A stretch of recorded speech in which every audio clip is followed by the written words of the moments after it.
ನಮಸ್ಕಾರ. ಇವತ್ತಿನ ಪಂಡಿತ್ ದೀನ್ ದಯಾಳ್ ಉಪಾಧ್ಯಾಯ ಕೃಷ್ಣ ಅಭಿಯಾನ ಕಾರ್ಯಕ್ರಮಕ್ಕೆ ಆಗಮಿಸಿ ವೇದಿಕೆ ಮೇಲೆ ಆಸನ ಗೌರವಾನ್ವಿತ ಎಲ್ಲ ಅತಿಥಿಗಳೇ, ಇಲ್ಲಿ ನೆರವೇರಿದಂಥ ಸಮಸ್ತ ಭಾರತೀಯ ಜನತಾ ಪಾರ್ಟಿ ಎಲ್ಲ ಪದಾಧಿಕಾರಿಗಳೇ, ತಮಗೆಲ್ಲ ಮತ್ತೊಂದ್ಸಲ ನಾನು ವೈಯಕ್ತಿಕವಾಗಿ ಹಾರ್ದಿಕ ಸ್ವಾಗತ ಬಯಸುತ್ತೇನೆ. ಇವತ್ತು ನಮ್ಮೆಲ್ಲರ ಭಾಗ್ಯ ಸೌಭಾಗ್ಯದ ಪಾವತಿನಿ. ಯಾಕಂದ್ರೆ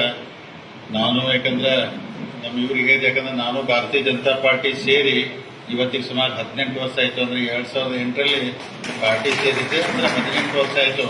ಅಂದ್ರೆ ಭಾರತೀಯ ಜನತಾ ಪಾರ್ಟಿ ಬಂದ ನಂತರ ಇಲ್ಲಿ ವ್ಯವಸ್ಥೆ ಶಿಸ್ತು ನೋಡಿದ್ರೆ ನಮಗೆಲ್ಲ ಬಹಳ ಖುಷಿ ಆಗ್ತೈತಿ. ಇವತ್ತು ನಮ್ಮ ದೇಶದಲ್ಲಿ ನನಗೆ ಸಂಘದ ಬಹಳ ದೊಡ್ಡ ಪ್ರಮುಖರು ಹೇಳಿದ್ರು ಅವ್ರು. ಯಾಕಂದ್ರೆ ನಾವೆಲ್ಲರೂ ಅಂದ್ರ ಸಂಘಟನೆ ಮುಖಾಂತರ 2014ರಲ್ಲಿ ದೇಶದಲ್ಲಿ ಪ್ರತಿ ಸಲ ಭಾರತೀಯ ಜನತಾ ಪಾರ್ಟಿ ಅಟಲ್ ಬಿಹಾರಿ ವಾಜಪೇಯಿ ಅವರು ಸರ್ಕಾರ ಇದ್ದಾಗ 16-17 ಪಾರ್ಟಿನ ಸೇರಿಸ್ಕೊಂಡು ಸರ್ಕಾರ ಮಾಡ್ತಿದ್ರು.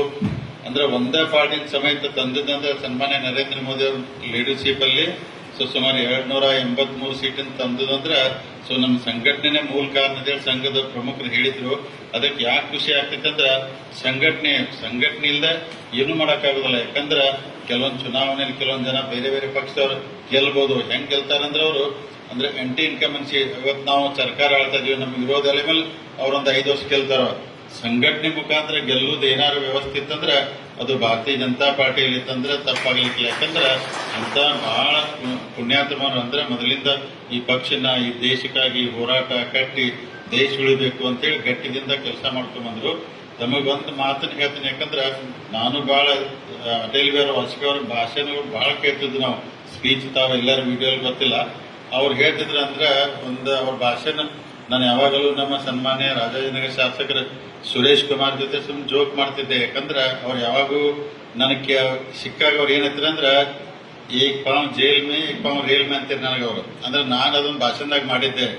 ಅಟಲ್ ಬಿಹಾರಿ ವಾಜಪೇಯಿ ಅವರು ಏನ್ ಹೇಳಿದ್ರು ಅಂದ್ರೆ ನಾವು ಯಾವತ್ತಲೂ ಭಾರತೀಯ ಜನತಾ ಪಾರ್ಟಿ ಕಾರ್ಯಕರ್ತರು ಏಕ್ ಪಾವ್ ಜೈಲ್ ಮೇ ಏಕ್ ಪಾವ್ ರೇಲ್ ಮೇ ಅಂತ ಯಾಕೆ ಅಂದಿದ್ರು ಅಂದ್ರೆ ಅವರು, ಯಾಕಂದ್ರೆ ಅಂದಿನ ನಮ್ಮ ಜನಸಂಖ್ಯೆ ಕಟ್ಟಿದಂತ ದಿವಂಗತ ಶ್ಯಾಮಾ ಪ್ರಸಾದ್ ಮುಖರ್ಜಿ ಅವರು ಜಮ್ಮು ಕಾಶ್ಮೀರಕ್ಕೆ ಹೋದಾಗ ಜೈಲ್ನಾಗ ಅವ್ರು ತೀರ್ಕೊಂಡ್ರು. ಅವರು ಅದ್ರ ಆದ ನಂತರ ಪಂಡಿತ್ ದೀನ್ ದಯಾಳ್ ಉಪಾಧ್ಯಾಯ ಟ್ರೈನ್ ಅಲ್ಲಿ ತೀರ್ಕೊಂಡ್ರ. ಅಂದ್ರೆ ಅಟಲ್ ಬಿಹಾರಿ ವಾಜಪೇಯಿ ಏನೈತಂದ್ರೆ ಏಕ್ ಪಾವ್ ಜೈಲ್ ಮೇ ಏಕ್ ಪಾವ್ ರೇಲ್ ಮೇ ಅಂದ್ರೆ ನಮ್ಮ ಸಂಘಟನೆ ಯಾವಾಗಲೂ ಇರಬೇಕಾ.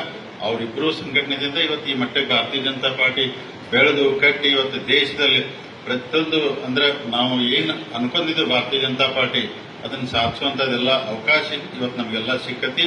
ಇವತ್ತೆಲ್ಲ ದೇಶದ ಒಂದು ಸಮಸ್ಯೆಗಳ ಬಗ್ಗೆ ಅನೇಕರ ಅಂದ್ರೆ ಹಿರಿಯರೆಲ್ಲ ಚರ್ಚೆ ಮಾಡ್ತಾರೆ.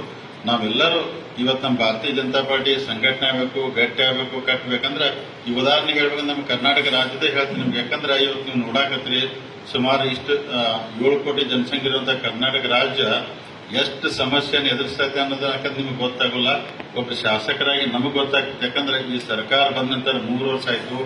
ಇವತ್ತು ಹಳ್ಳಿಯಲ್ಲಿ ಚಲೋ ಕುಡಿ ನೀರು ಸಿಗ್ತಲ್ಲ, ರಸ್ತೆ ಇಲ್ಲ, ಹಾಸ್ಪಿಟಲ್ ಡಾಕ್ಟರ್ಗಳಿಲ್ಲ, ಸ್ಕೂಲ್ ಕಲಿಸ್ಕೊಂಡ ಮಕ್ಕಳಿಲ್ಲ. ಅಂದ್ರೆ ಇಂಥ ವ್ಯವಸ್ಥೆಯಲ್ಲಿ ಸರ್ಕಾರ ನಡೆದಿದೆ 3 ವರ್ಷದಲ್ಲಿ.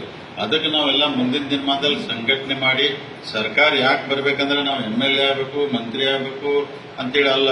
ಈ ರಾಜ್ಯದ 7 ಕೋಟಿ ಜನ ಸುಖವಾಗಿರ್ಬೇಕು, ಶಾಂತಿಯಿಂದ ಇರಬೇಕು, ಒಳ್ಳೆ ರಸ್ತೆ ಇರಬೇಕು, ಒಳ್ಳೆ ನೀರು ಸಿಗಬೇಕು, ಒಳ್ಳೆ ವೈದ್ಯಕೀಯ ಸೌಲಭ್ಯ ಇರಬೇಕು. ನೀವೆಲ್ಲ ನೋಡಿ ಹಳ್ಳಿಯಲ್ಲಿ ಹೋದ್ರೆ ಬಸ್ ಇಲ್ಲ, ಏನಿಲ್ಲ ಅಂದ್ರೆ ಇಂಥ ಕೆಟ್ಟ ಸರ್ಕಾರ ಈ ರಾಜ್ಯದಲ್ಲಿ ಯಾವತ್ತೂ ನಾವು ನೋಡ್ಲಿಕ್ಕಿಲ್ಲ. ಇಂಥ ಸರ್ಕಾರ ಅಂದ್ರೆ ಕಿತ್ತೋಗುದು. ನಾವೆಲ್ಲ 28ಕ್ಕೆ ಬರ್ಬೇಕಂದ್ರೆ ನೀವು ಕುತ್ತಂತ ಎಲ್ಲ ಏನದಿರಿ, ತಾವು ಹೆಂಗ್ ಸಂಘಟನೆ ಮಾಡ್ತೀರಿ, ಯಾವ ತರ ಭಾರತೀಯ ಜನತಾ ಪಾರ್ಟಿ ಬೆಳೆಸ್ತೀರಿ, ಆ ಮಟ್ಟಕ್ಕೆ ಮುಂದಿನ ದಿನಮಾನದಲ್ಲಿ ನಮ್ಮ ಸರ್ಕಾರ ಬಂತಂದ್ರೆ ರಾಜ್ಯಕ್ಕೆ ಒಳ್ಳೇದಾಗ್ತದೆ. ಈ ದೃಷ್ಟಿಯಿಂದ ನಾವೆಲ್ಲ ಮುಂದಿನ ದಿನಮಾನದಲ್ಲಿ ಚುನಾವಣೆ ಮಾಡಿ ಭಾರತೀಯ ಜನತಾ ಪಾರ್ಟಿ ಗೆಲ್ಲಿಸಿ ತಂದು ನಮ್ದಾದಂತಹ ಭಾರತೀಯ ಜನತಾ ಪಾರ್ಟಿ ಒಬ್ಬರು ಮುಖ್ಯಮಂತ್ರಿ ಆಗ್ಬೇಕಂತ ನಿಮ್ಮೆಲ್ಲರೂ ಆಸೆ ಇದೆ. ಅದಕ್ಕೆ ಇವತ್ತು ಈ ಅಭ್ಯಾಸ ವರ್ಗ ಮುಖಾಂತರ ನಾವೆಲ್ಲ ತಿಳ್ಕೊಳ್ಳೋದು ಇನ್ನೂ ಬಹಳ ಇದೆ. ದೇಶದ ಸಮಸ್ಯೆ ಬಗ್ಗೆ ಈಗಾಗಲೇ ಸನ್ಮಾನ್ಯ ನಮ್ಮ ಪ್ರಧಾನಮಂತ್ರಿ ಅವರು ನರೇಂದ್ರ ಮೋದಿ ಅವರು ಹೈದರಾಬಾದ್ ಒಂದು ಭಾಷಣ ಮಾಡ್ರೆ ಬಹಳ ಜನ ಅದಕ್ಕೆ ಟೀಕೆನೂ ಮಾಡಕತ್ತಾರೆ. ಯಾಕಂದ್ರೆ ಬಹಳ ಜನ ಅದಕ್ಕೆ ಸ್ಪಂದಿಸಲು ಕೆಲಸ ಮಾಡಕತ್ತಾರೆ. ಯಾಕಂದ್ರೆ ಎಲ್ಲಾನು ಒಂದು ಮಿತಿ ಒಳಗೆ ಕೆಲಸ ಮಾಡ್ಬೇಕಂತ. ಯಾಕಂದ್ರೆ ದೇಶ ಸಂಕಟ ಬಂದಾಗ ಎಲ್ಲರೂ ಹಿಂದಕ್ಕೆ ಲಾಲ್ ಬಹದ್ದೂರ್ ಶಾಸ್ತ್ರಿ ಪ್ರಧಾನಮಂತ್ರಿ ಇದ್ದಾಗ ಒಂದ್ ಹೊತ್ತು ಊಟ ಬಿಡ್ಬೇಕಂತ ಇರೋ ಇಡೀ ದೇಶದ ಜನ ಪ್ರತಿ ಸುಮಾರು ಇವತ್ತಿಗೇನೋ ಒಪ್ಪತ್ತು ಮಾಡ್ತಾರೆ. ಅಂದ್ರೆ ಉಪವಾಸ ಮಾಡ್ತಾರೆ. ಅಂದ್ರೆ ಇಂಥವೆಲ್ಲರೂ ದೊಡ್ಡ ದೊಡ್ಡ ವ್ಯಕ್ತಿಗಳು ನಮ್ಮ ದೇಶದ ಸನ್ಮಾನ್ಯ ಗೌರವಾನ್ವಿತ ಪ್ರಧಾನಮಂತ್ರಿ ನರೇಂದ್ರ ಮೋದಿಜಿಯವರು ಹೇಳಿದ್ರೆ ನಾವೆಲ್ಲರೂ ಗಂಭೀರವಾಗಿ ತಿಳ್ಕೊಬೇಕಂತ. ಪೊಲಿಟಿಕಲ್ ಆಗಿ ಟೀಕೆ ಮಾಡಕ್ಕೆ ಸಾಕಷ್ಟು ಅವಕಾಶಗಳಿರ್ತಾವೆ.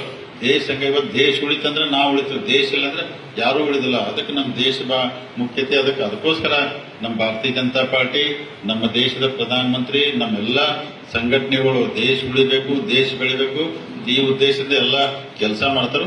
ನಾವು ಎಲ್ಲರೂ ಕೂಡಿ ನಮ್ಮ ಬೆಳಗಾವಿ ಗ್ರಾಮಾಂತರ ಜಿಲ್ಲೆಯಿಂದ ಎಷ್ಟು ಸಾಧ್ಯ ಆಗ್ತದೆ ಭಾರತೀಯ ಜನತಾ ಪಾರ್ಟಿಗೆ ಶಕ್ತಿ ತುಂಬುವಂತ ಕೆಲಸ ನಾವು ನೀವೆಲ್ಲ ಮಾಡೋಣ ಅಂತ ಹೇಳುತ್ತಾ, ಇವತ್ತಿನ ಈ ಸಮಾರಂಭದಲ್ಲಿ ನನಗೆ ಕರೆದು ಮಾತನಾಡಲು ಅವಕಾಶ ಮಾಡಿಕೊಟ್ಟಂತ ಎಲ್ಲ ಸಂಘಟನೆಗಳಿಗೆ ವೇದಿಕೆ ಎಲ್ಲ ಗೌರವಾನ್ವಿತ ಅತಿಥಿ ವಂದಿಸಿ ನನ್ನ ಮಾತು ಮುಗಿಸ್ತೀನಿ. ಜಯ ಹಿಂದ್, ಜಯ ಕರ್ನಾಟಕ.